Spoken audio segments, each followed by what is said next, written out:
And the member for Kooyong has his go now. Member for Kooyong has the call. Madam Deputy Speaker, I rise to speak on Appropriations Bills No.1, 2012-13 and related bills, following the passing down of Labor's fifth budget. A budget defined by its rubbery figures, higher taxes and broken promises.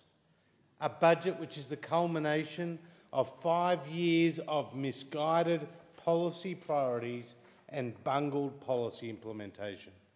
And a budget which does not place Australia well for the economic challenges ahead as the international environment deteriorates.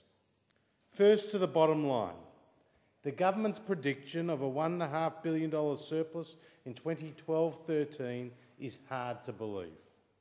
This time last year, the government predicted a deficit of $22 billion. MyEFO saw it revised to $37 billion. Now we know it has come in at $44 billion. An unforgivable blowout which brings the accumulated deficits for the last 4 years to $174 billion. Not only are these the 4 largest deficits in Australian history, but they see our net debt peaking at over $136 billion, requiring new borrowings of $100 million a day. The government seeks to explain itself by saying it had lower taxation receipts and was subject to external shocks such as the flooding in Queensland.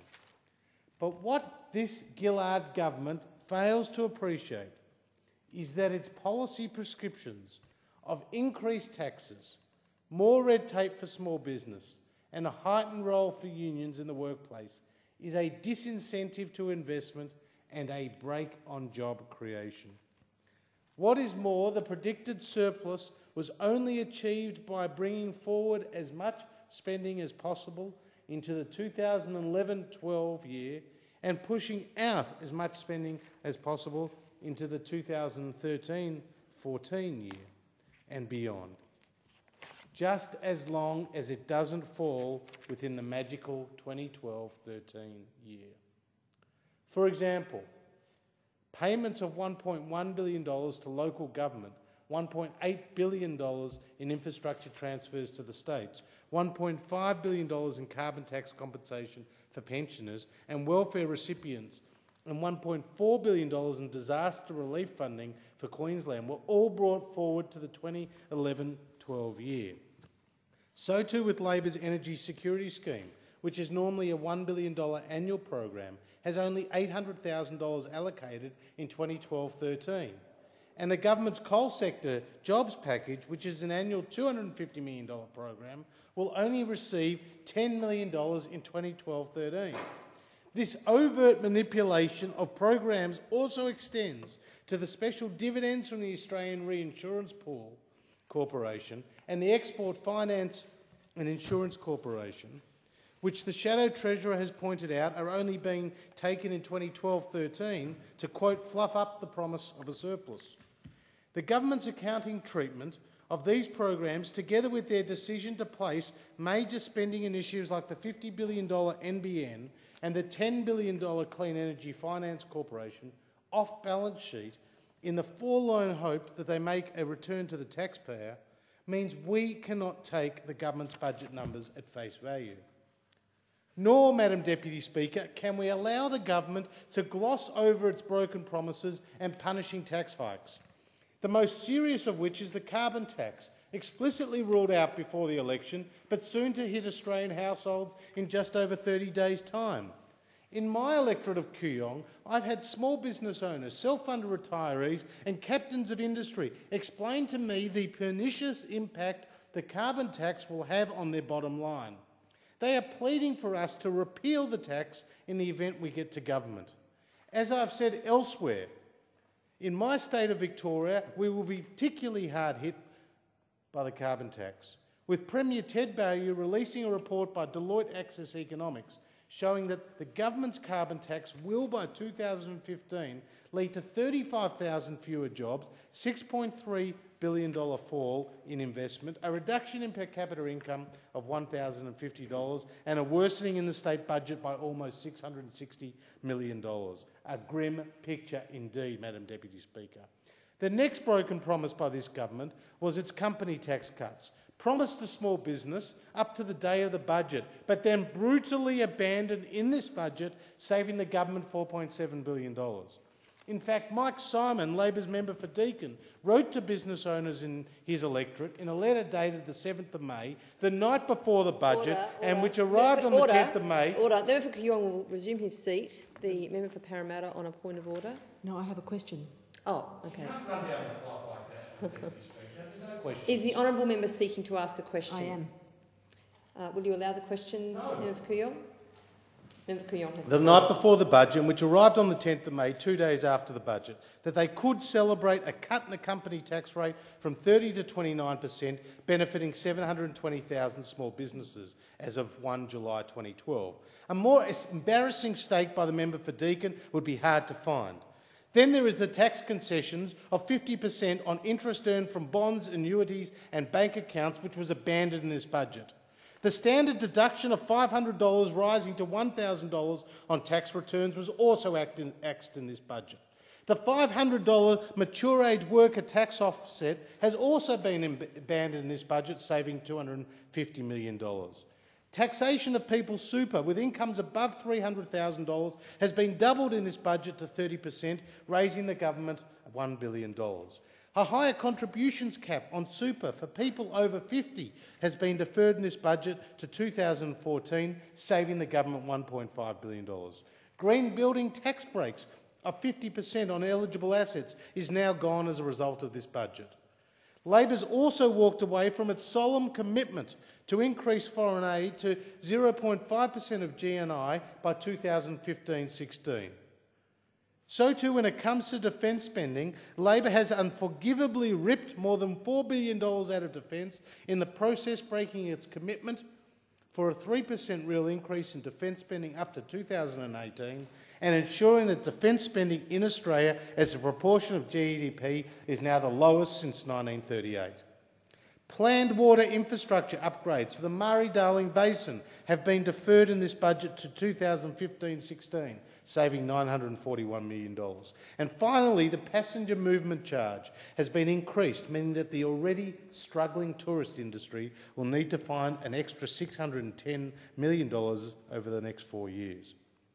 When one adds to this long list of broken promises Labor's failure to generously fund the National Disability Insurance Scheme, to which it promised only $1 billion over the forward estimates, not the $3.9 billion a year recommended by the Productivity Commission, and its failure to fully commit to the Gonski Review recommendation of an annual increase of $5 billion in education funding, instead allocating only $5 million for administrative follow-up, it is easy to see why so many people are angry with Labor's fiscal mismanagement. The truth is, Madam Deputy Speaker, the party that gave us the pink bats, the green loans, the school hall fiascos, the grocery and fuel watch debacles, the NBN blowout and the Australian network tender farce have turned economic incompetence into an art form. In fact, this government is so incompetent, Madam Deputy Speaker, they couldn't even run a hot bath. The question has to be asked in this place. If this government is so confident of turning a $44 billion deficit in 2011-12 into a surplus next year in 2012-13, why are they trying to lift Australia's debt ceiling from $250 to $300 billion? The answer, Madam Deputy Speaker, is because Labor doesn't even trust their own numbers.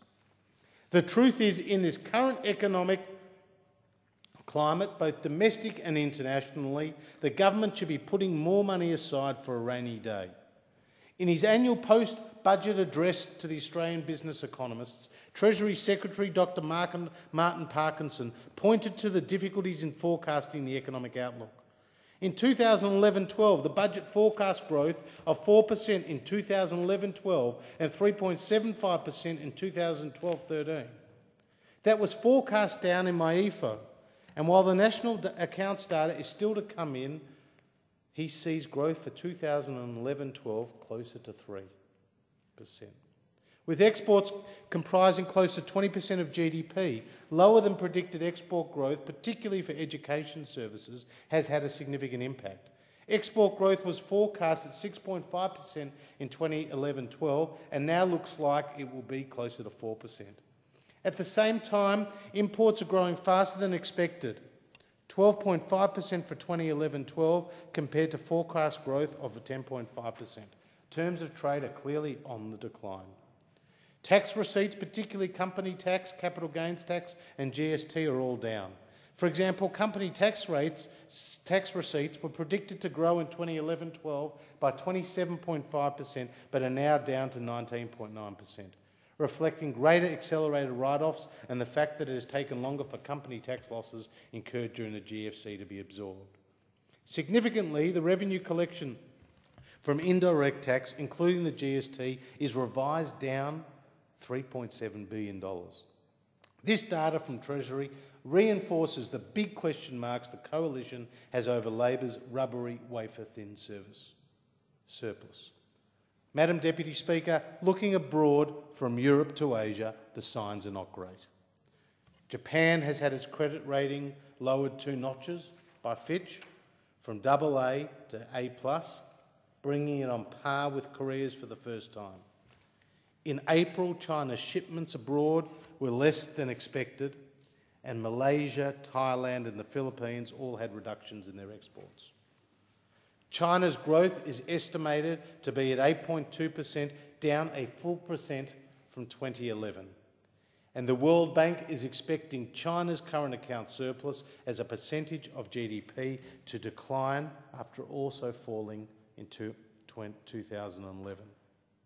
Madam Deputy Speaker, as the European Union buckles under the weight of sovereign debt issues, its demand for Chinese exports will only go down.